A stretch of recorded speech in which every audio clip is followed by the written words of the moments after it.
প্রিয় শিক্ষার্থী বন্ধুরা, তোমাদের সকলকে স্বাগত জানাই অপূর্ব হোম টিউটর ইউটিউব চ্যানেলে। আজ আমি তোমরা যারা এবছর 2023-24 উচ্চ মাধ্যমিক পরীক্ষার্থী, আশা করি তোমরা সবাই এবিটি টেস্ট পেপারটি প্র্যাকটিস করছো।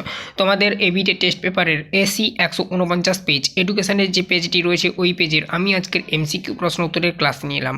এটা আমার পার্ট 1 ভিডিও এই এসি 149 পেজের। এখানে আমি এমসিকিউ প্রশ্নগুলো সলভ করাবো, এরপর আবার পার্ট 2 নিয়ে আসবো এই পেজেরই, ওখানে আমি এসিকিউ প্রশ্ন উত্তরগুলো সলভ করিয়ে দেবো। ঠিক আছে, তোমাদের যে কয়েকটি পেজ রয়েছে আমি প্রথম থেকে আরম্ভ করে একদম শেষ অবধি এডুকেশনের ফার্স্ট এমসিকিউ প্রশ্ন উত্তরের ক্লাস বের করছি। তারপরে আবার ব্যাকে ঘুরে এসে আবার এসি 13 থেকে এসি 56, এসি 123, 149, 187, 208, 264 অবধি পার্ট 2 ভিডিও ক্লাস বের করে দেবো। ওখানে আমি এসিকিউ প্রশ্নগুলো সমাধান করে দেবো। ঠিক আছে, তো চ্যানেলে নতুন থাকলে চ্যানেলটাকে সাবস্ক্রাইব করে নিও, বেল আইকন নোটিফিকেশন ওপেন রাখবে। আজ আমরা 149 পেজের এমসিকিউ প্রশ্ন উত্তরের ক্লাস করব। চলো শুরু করছি আজকের ক্লাসটা। আর একটি কথা, এখানে আমি পেন দিয়ে উত্তরগুলোকে দাগিয়ে নিয়েছি ভিডিওটি ছোট করার জন্য। দেখো, ফার্স্ট প্রশ্ন কি বলা রয়েছে, থর্নডাইকের মতে উদ্দীপক প্রতিক্রিয়ার নির্ভুল সংযোগী হলো শিখন। শিখন হবে সঠিক উত্তর। সেকেন্ড প্রশ্ন দেখো, সংবিধানের কত নম্বর ধারায় 14 বছর বয়স পর্যন্ত শিশুদের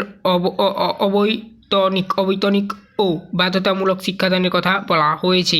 এটা কিন্তু এই যে ধারাটা, এটা কিন্তু উল্লেখ নেই এখানে। তোমরা লিখবে 45 নম্বর ধারা। কত? 45 নম্বর ধারায় এটা রয়েছে আর কি। তাহলে কি হলো, সংবিধানের কত নম্বর ধারায়? তাহলে সংবিধানের 45 নম্বর ধারায় 14 বছর বয়স পর্যন্ত শিশুদের অবৈতনিক ও বাধ্যতামূলক শিক্ষাদানের কথা বলা হয়েছে। এরপর দেখো নেক্সট প্রশ্ন, 3 নম্বর প্রশ্ন কি বলা হয়েছে, বিশ্ববিদ্যালয় শিক্ষা কমিশনে বিশ্ববিদ্যালয়ের কাজের দিন হিসেবে কতদিন ধার্য করেছে, মানে কাজের দিন হিসাবে বিশ্ববিদ্যালয় কতদিন ধার্য করেছে? 180 দিন। 180, ঠিক আছে, 180 দিন। তারপরে দেখো, ট্রু এডুকেশন গ্রন্থটি রচয়িতাকে মহাত্মা গান্ধী। মহাত্মা গান্ধী কিন্তু ট্রু এডুকেশন এই গ্রন্থটি রচনা করেন। এটা একটা বিখ্যাত গ্রন্থ। ঠিক আছে, তারপরে দেখো, বিদ্যালয় স্তরের পাঠ্যক্রম রচনা করে থাকে কে হবে? এনসিইআরটি। ঠিক আছে, আচ্ছা, এরপর দেখো, র্যাম হলো কম্পিউটারের ড্যাশ স্মৃতিকেন্দ্র। ঠিক আছে, এটা হবে অস্থায়ী স্মৃতিকেন্দ্র র্যাম। ঠিক আছে, আর রোমটা কিন্তু স্থায়ী স্মৃতিকেন্দ্র। ঠিক আছে, তারপরে দেখো, এরপরে আমরা 7 নম্বর প্রশ্ন দেখব, 8, 6, 10, 12, 9, 14, 4 স্কুলগুলির গড় মান হলো 9। ঠিক আছে, তারপরে দেখো নেক্সট প্রশ্ন, ডেলরস কমিশনের প্রতিবেদনের শিরোনাম কী ছিল? ঠিক আছে, ডেলরস কমিশনের প্রতিবেদনের শিখনের কী নাম ছিল? লার্নিং হবে সঠিক উত্তর এখানে, লার্নিং। তারপরে দেখো, মানে ইজুক্যাল দ্য ট্রেজার উইদিন। ঠিক আছে, দ্য ট্রেজার উইদিন এই নামটা ছিল। তারপরে দেখো নেক্সট প্রশ্ন, কম্পিউটার সহযোগী শিখন হলো CAL বা ক্যালও বলা হয় একে। ঠিক আছে, অনগ্রসর ও সংখ্যালঘুদের অবস্থান পর্যালোচনার জন্য বিপি মণ্ডল কমিশন কবে গঠিত হয়? উত্তর হবে কি 1978 দেওয়া রয়েছে। তোমরা এটা করতে পারো, কিন্তু দেখো কোনো এক বছর বা মানে কোনো এক বছরে কোনো কমিশন গঠিত হতে পারে না, তাকে মিনিমাম 2 বছর নিতে হয়। এই জন্য 1978 থেকে 1979 2 বছর হচ্ছে। তাহলে তোমরা এটা এরকম করবে, এটাই রাইট অ্যান্সার হবে। এই জন্য আমি সাইডে লিখে রেখেছি। তারপরে দেখো কি বলা রয়েছে, কোঠারি কমিশনের কটি টাস্ক ফোর্স গঠন করেছিল? কোঠারি কমিশন আর কি কটি টাস্ক ফোর্স গঠন করেছিল? উত্তর হয়ে যাবে 12টি টাস্ক ফোর্স গঠন করেছিল কোঠারি কমিশন। তারপরে দেখো, জাতীয় শিক্ষানীতি 1986-তে ড্যাশ স্কুল ব্যবস্থা গড়ে তোলা প্রস্তাব দেওয়া হয়। এটা হবে কি ড্যাশে, এই যে পেস সেটিং স্কুল। ঠিক আছে, এইটা। তারপরে দেখো, নিচের কোনটি থর্নডাইকের শিখন কৌশলের অপ্রধান সূত্র হিসাবে পরিচিত? উপমানের সূত্র হবে সঠিক উত্তর। গ্যাগনের মত অনুযায়ী শিখন কয় প্রকার? 8 প্রকার। তারপরে দেখো, টাইম কার্ভ হলো এক ধরনের লেখচিত্র। আরেকবার বলছি, টাইম কার্ভ হলো এক ধরনের লেখচিত্র।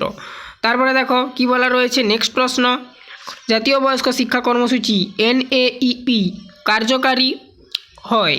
উত্তর হবে 1978 খ্রিস্টাব্দে। প্রেষণার প্রথম পর্যায় কোনটি? উত্তর হয়ে যাবে কি না, এই যে পর্যায় কোনটি যেহেতু বলেছে, এইটা অপশান সি হবে সঠিক উত্তর, চাহিদা হবে সঠিক উত্তর। তারপরে দেখো নেক্সট প্রশ্ন, ভারতের প্রতিবন্ধী দিবস পালন করা হয় 15ই মার্চ প্রত্যেক বছর আর কি। আর তারপরে দেখো নেক্সট প্রশ্ন, সিআরসি ব্যবহার করার সুপারিশ করে মাদুলিয়ার কমিশন, ঠিক আছে। নেক্সট প্রশ্ন দেখো, নেক্সট প্রশ্ন কি বলা রয়েছে, শিক্ষণের মূল উপাদান কয়টি? 5, অর্থাৎ 5টি। নবোদয় বিদ্যালয়ের ভর্তি করা হয় 6ষ্ঠ শ্রেণীতে, নবোদয় বিদ্যালয়ের ক্ষেত্রে আর কি। তারপরে দেখো নেক্সট প্রশ্ন কি বলা রয়েছে, বুদ্ধির দ্বি উপাদান তত্ত্বটি প্রকাশিত হয় 1904 খ্রিস্টাব্দে। নেক্সট প্রশ্ন দেখো কি বলা রয়েছে এখানে, শিক্ষা প্রযুক্তিবিদ্যা হলো ড্যাশটি এম এর সমন্বিত রূপ, 5টি এম এর সমন্বিত রূপ। তারপরে নেক্সট প্রশ্ন দেখো, মূক ও বধির শিশুদের পাঠ্যক্রমের অন্তর্গত একটি বিষয় হলো হস্তশিল্প। এই ছিল টোটাল তোমাদের এমসিকিউ প্রশ্নগুলোর ক্লাস। এরপর আমি এসএকিউ নিয়ে আসবো, ওখানে আমি তোমাদের যা এসএকিউ রয়েছে এই সংক্ষিপ্ত উত্তরভিত্তিক প্রশ্ন আলোচনা করে দেবো। ওটা হবে আমার পার্ট 2 ভিডিও। সমস্ত ক্লাসগুলোর প্লেলিস্টের মধ্যে পাবে, প্লেলিস্ট লিঙ্ক প্রত্যেকটি ভিডিও ডেসক্রিপশানে দেওয়া রয়েছে, অবশ্যই চেক আউট করবে। চ্যানেলে নতুন থাকলে চ্যানেলটাকে সাবস্ক্রাইব করে নেবে। আমি থেমে থেমে বলেছি তোমাদের বোঝানোর জন্য, আশা করি তোমরা বুঝতে পেরেছো। এগুলো দাগিয়ে নাও খাতায়, আর অনেক প্রশ্ন ঘুরিয়ে ঘুরিয়ে দিচ্ছে, সেগুলো আমি লাস্ট চ্যাপ্টারগুলোর দিকে আমি দেখাবো। এরপরে যে চ্যাপ্টারগুলো রয়েছে 3টি চ্যাপ্টার, তো দাগিয়ে দেবো, ঠিক আছে। তো আজ এই অবধি, সবাই ভালো থেকো, দেখা হবে নেক্সট ভিডিওতে।